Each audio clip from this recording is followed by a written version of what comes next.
돈의 새로운 규칙을 배워야 할 때, 앞에서도 말했듯이 부자들의 음모는 돈의 규칙을 바꿨다. 그런데도 사람들은 규칙이 바뀐 것을 알아채지 못한다. 결국 지금은 돈의 낡은 규칙과 새로운 규칙이 공존한다. 물론 새로운 규칙은 부자들을 위한 것이고 낡은 규칙은 나머지 보통 사람들을 위한 것이다. 금융위기가 닥치자 가장 타격을 받은 건 돈의 낡은 규칙을 줬던 사람들이다. 안정적인 미래를 원한다면 돈의 새로운 규칙을 알아야 한다. 돈의 새로운 규칙에는 8가지가 있다. 이 책에서는 나는 이 새로운 규칙들이 무엇인지 또 그것들을 어떻게 사용해야 혜택을 누릴 수 있는지 설명할 것이다.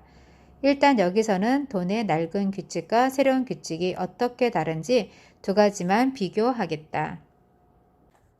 돈의 낡은 규칙, 돈을 저축하라.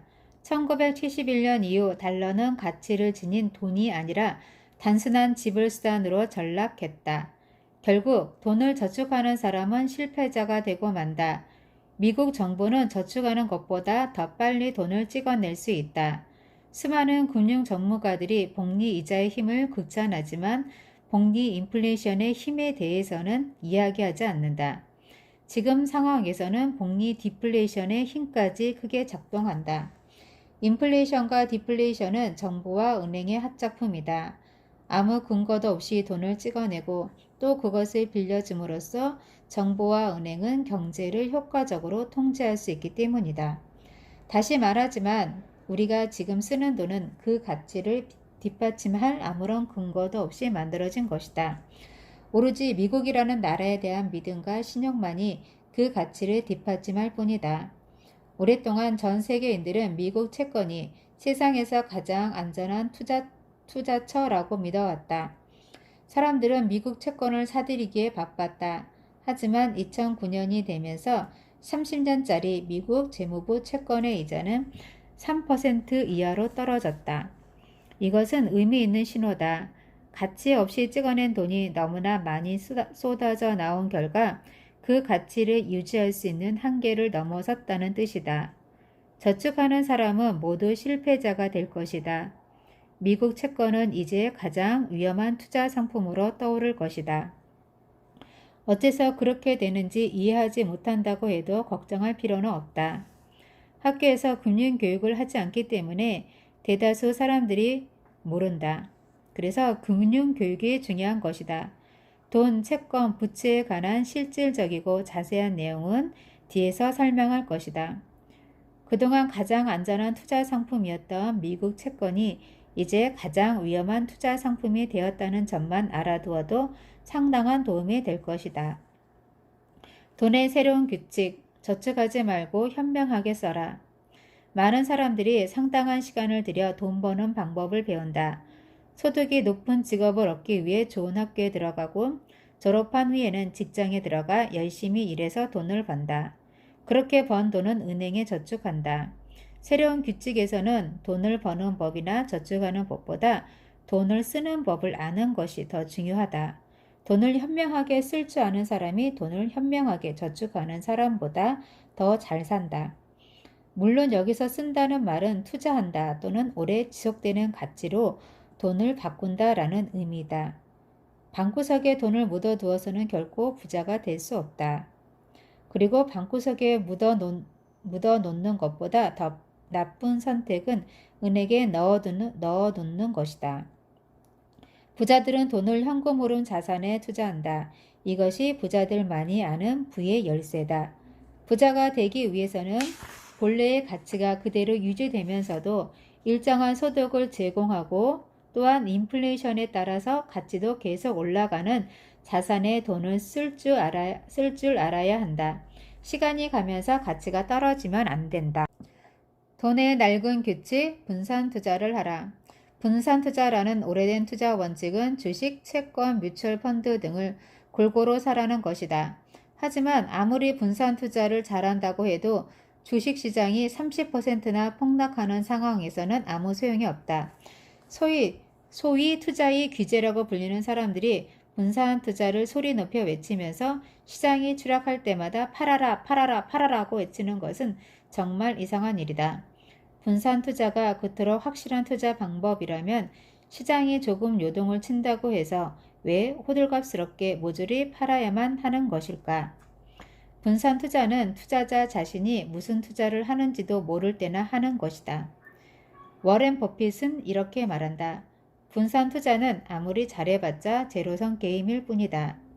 골고루 분산 투자를 한다고 해도 한 자산 부분의 가치가 올라가면 다른 자산은 떨어진다. 여기서는 돈을 벌고 다른 곳에서는 돈을 잃는다. 결국 아무것도 얻지 못하고 제자리에 머물 뿐이다. 그러는 사이에 인플레이션은 계속 진군한다.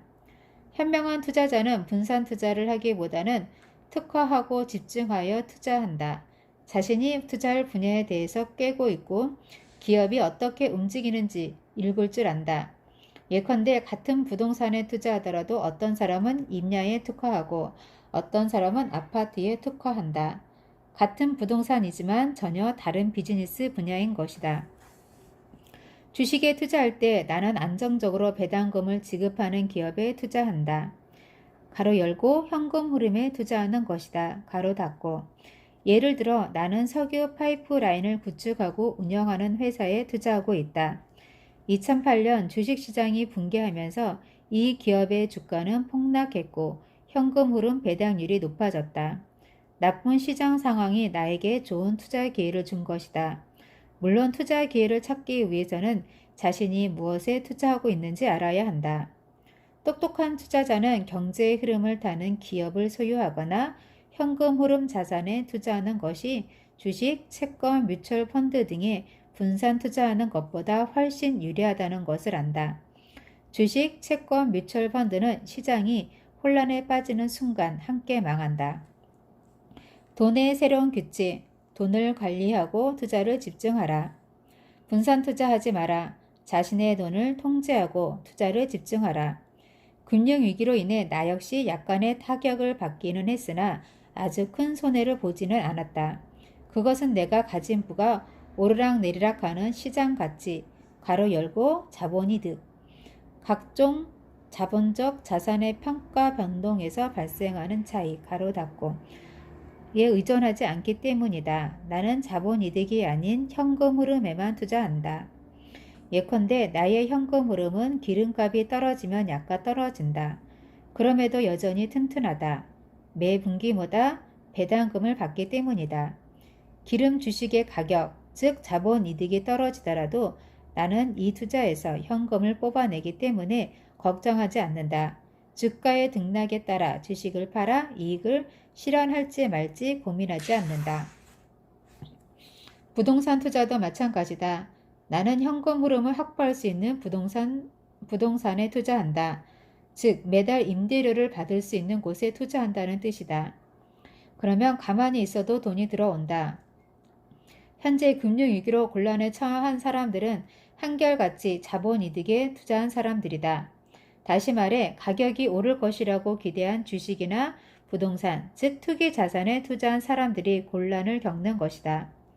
어릴 적 나의 부자 아빠는 우리 형제를 불러 부루마블 게임을 즐겨 했다. 나는 이 게임을 통해 현금 흐름과 자본이득이 어떻게 다른지 배웠다. 예컨대 어떤 도시에 땅을 사서 별장을 지어 놓고는 사람들이 한 번 머물 때마다 10달러를 받는다. 빌딩을 지으면 한 번 머물 때마다 50달러씩 받는다. 호텔을 지으면 더 많은 돈을 받는다. 부루마블은 자본이득을 얻어 이기는 게임이 아니다. 현금 흐름에 효율적으로 투자해야만 이기는 게임이다. 9살 때 게임을 통해 부자 아빠가 나에게 가르쳐준 가장 중요한 교훈은 현금 흐름과 자본이득이 다르다는 것이다. 이처럼 금융교육은 재미있는 게임을 통해 배울 수 있을 만큼 아주 간단한 것이다. 그리고 어릴 적부터 받아온 금융교육이야말로 어떠한 경제적 혼란이 닥쳐도 자신의 부를 지키고 키우게 해주는 든든한 버팀목이 된다. 자본이득과 현금 흐름의 차이를 아느냐 모르냐 하는 것은 곧 경제적 안정을 누릴 것인지 경제적 공황에서 허우적거릴 것인지 결정하는 기준이 될 수 있다. 문제는 현금 흐름에 투자하기 위해서는 자본이득에 투자할 때보다 더 많은 금융 지식을 갖춰야 한다는 것이다. 금융위기 상황에서는 현금 흐름에 투자하는 것이 훨씬 쉽다는 사실을 기억하라. 모래바람이 분다고 그냥 눈만 감고 있어서는 안 된다. 혼란은 언제나 좋은 기회이기도 하다. 혼란이 지속될수록 어떤 이들은 계속 부자가 된다. 당신도 그런 사람 중에 하나가 되길 바란다. 돈의 새로운 규칙 중 하나는 마음이든 돈이든 이것저것에 분산하지 말고 집중하라는 것이다. 자본 이득이 아닌 현금 흐름에 초점을 맞춰야 한다. 현금 흐름을 통제하면 자본 이득도 따라서 늘어난다. 그것이 경제적 안정을 누리고 진정한 부자가 되는 길이다. 돈을 아끼는 법보다 쓰는 법을 배워라. 분산하지 말고 집중하라. 이 규칙은 책에서 이야기할 부자들의 기본 원칙이다. 이 책을 통해 내가 하고 싶은 말은 지금 가지고 있는 것만으로도 자신이 꿈꾸는 경제적 미래를 만들어 나갈 수 있다는 것이다. 물론 그러기 위해서는 적절한 금융 지식을 갖춰야 한다. 우리 교육제도는 수많은 사람들의 실패의 나락으로 빠뜨렸다. 교육을 많이 받은 사람들도 마찬가지다. 금융제도 역시 수많은 사람들을 나락으로 몰아넣고 있다. 거대 부자와 권력자들의 음모는 지금 이 순간에도 당신의 주머니를 노리고 있다. 하지만 당신이 어떤 선택을 하느냐에 따라서 그들의 음모에서 벗어날 수 있으며 자신이 원하는 대로 미래를 통제할 수 있다. 그렇기 때문에 지금은 스스로 공부해야 한다. 돈의 새로운 규칙을 터득하고 배워야 한다. 그렇게 함으로써 우리는 자신의 운명을 통제할 수 있고 새로운 규칙에 따라 실제 돈이 오가는 개인판에 끼어들 수 있다. 독자 코멘트. 사람들은 아마도 이 책 어딘가에 한번 삼키면 순식간에 돈을 벌 수 있는 마법의 알약이 있지 않나 기대할 것이다. 현대인들은 즉각적인 보답이나 열쇠를 얻고 싶어 하기 때문이다. 하지만 이 글을 읽다 보면 마법의 알약 같은 건 존재하지 않는다는 사실을 깨닫게 된다. 돈의 새로운 규칙에 대한 글을 읽으면서 나도 모르게 가졌던 안이한 생각을 돌아보고 마음을 다잡게 된다. 부자들의 음모에 대비하라. 1971년 닉슨이 돈의 규칙을 바꾼 다음 돈은 상당히 복잡해졌다. 정직하게 살아가는 사람은 거의 이해할 수 없는 감옥이 되고 만 것이다. 정직하게 그리고 열심히 일하는 사람일수록 돈의 새로운 규칙은 더 이해하기 힘들 것이다. 예컨대 새로운 규칙에서는 부자들이 돈을 필요한 만큼 마음대로 찍어낼 수 있다. 만약에 보통 사람이 그렇게 한다면 당장 위조 지폐를 만든 혐의로 감옥에 들어갈 것이다. 나는 이 책에서 부자들처럼 내 돈을 찍어내는 방법을 설명할 것이다. 물론 합법적으로 말이다. 자기 돈을 스스로 찍어낼 줄 아는 것, 그것이 바로 부자가 되기 위한 가장 위대한 비밀 중 하나다. 무엇보다도 나는 간단하고 쉬운 말로 경제에 대해 설명할 것이다. 일상적인 언어로 복잡한 금융 전문 용어를 풀어내기 위해 최선을 다할 것이다. 예를 들어 금융위기를 초래한 원인 중 하나는 파생상품이라고 하는 금융수단 때문이다. 워렌 버핏은 파생상품을 대량 살상 무기라고까지 표현한 적이 있다. 그의 말은 진실로 판명되었다. 이 파생상품이 세계에서 가장 큰 은행을 무너뜨린 것이다. 그런데도 대다수의 사람들은 파생상품이 무엇인지 알지 못한다. 나는 쉬운 말로 파생상품을 오렌지와 오렌지 주스에 비유하여 설명한다. 오렌지 주스는 오렌지의 파생상품이다. 휘발유는 석유의 파생상품이고 달걀은 닭의 파생상품이다. 간단하다. 집을 사기 위해 대출을 받은 모기지는 당신과 당신이 산 집의 파생상품이다. 세계의 주요 은행들이 파생상품을 만들어내기 시작했을 때 이미 금융위기의 씨앗은 뿌려졌다. 이렇게 만들어진 파생상품은 한해같이 부채담보 부증권, 하이일드 펀드, 신용 디폴트 스와프와 같은 아주 이국적이고 매혹적인 이름을 가지고 있다. 나는 이러한 복잡한 용어들을 일상적인 언어를 사용해 쉽게 설명할 것이다. 여기서도 우리는 한 가지 진실을 알게 된다. 사람들을 혼란스럽게 만들어 돈을 내놓게 만드는 것이 금융산업의 목표 중 하나라는 것이다. 파생상품을 층층이 쌓아 복잡하게 금융상품을 만들어 파는 것은 거대 부자들의 합법적인 사기 행각이다. 신용카드 대금을 다른 신용카드로 메우고 모기지 대출로 산 집을 담보로 잡아 또 대출을 받고 이렇게 빌린 돈으로 또다시 신용카드 대금을 갚고 이처럼 실제 돈은 쓰지 않으면서 숫자 노름만으로 하루하루를 연명해가는 것과 똑같다. 그래서 워렌 버핏이 파생 상품을 대량 살상무기라고 말한 것이다. 신용카드와 홈 에퀴티론 가로 열고 주택을 살 때 받는 모기지 대출 외에 각종 가계자금 조달을 위해 모기지 금액을 제외한 집의 순자산 가치를 담보로 다시 돈을 빌려 가계 운영 자금 등으로 사용하는 대출 가로 닫고 를 토대로 층층이 쌓아 올린 복잡한 파생 상품들로 인해 세계의 은행 시스템이 무너지는 바람에 수많은 가정이 파산으로 내몰렸다. 부채담보보증권, 정크, 본드, 모기지뿐만 아니라 우리가 매일 쓰는 신용카드와 돈, 이 모든 것이 파생 상품이다. 이름만 다를 뿐이다. 2007년 파생 상품의 탑이 무너지기 시작했다. 그러자 가장 먼저 살려달라고 구조 요청을 한 것은 세상에서 가장 돈이 많은 사람들이었다. 자신들이 저지른 실수는 물론 방만한 경영과 사기, 횡령 등으로 생긴 손실을 정부의 돈으로, 즉 납세자들이 낸 돈으로 메워달라고 요청한 것이다.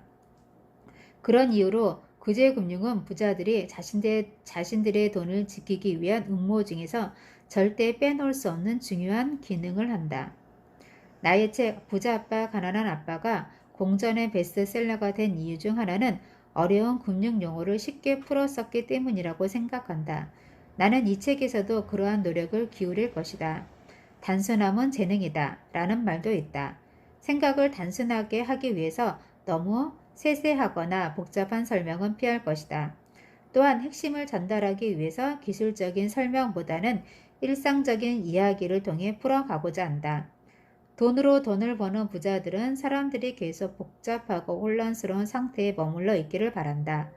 어리버리한 사람의 주머니에서 돈을 빼내가는 일은 식은죽 먹기이기 때문이다. 따라서 간단하게 설명하고 이해하는 것은 중요한 무기가 된다. 앞에서 던졌던 질문을 다시 생각해 보자. 돈을 사랑하는 것이 정말 악의 뿌리일까? 절대 그렇지 않다. 사람들을 돈에 대해서 어둡고 무지하게 만드는 것이야말로 진정한 악의 뿌리다. 돈이 어떻게 작용하는지 사람들이 모를 때 악은 활기를 친다. 이러한 금융 무지는 부자들의 음모가 싹트고 자라기 위한 근본적인 토양이 된다. 독자 코멘트. 나는 워튼스쿨을 다녔지만 거기서 불을 만들어내는 방법에 대해 이토록 명쾌하게 설명하는 것을 들어본 적이 없다. 이러한 사실이 당황스러울 뿐이다. 고등학교 때부터 모든 사람들이 이 책을 읽어야 한다고 생각한다. 나는 이렇게 대답하겠다. 돈을 사랑하는 것은 모든 악의 뿌리다. 대중을 돈에 대한 무지 속으로 몰아넣는 악은 결국 돈을 사랑하는 마음의 파생 상품이기 때문이다. 하지만 파생 상품의 악은 본래의 악보다 훨씬 위험하다.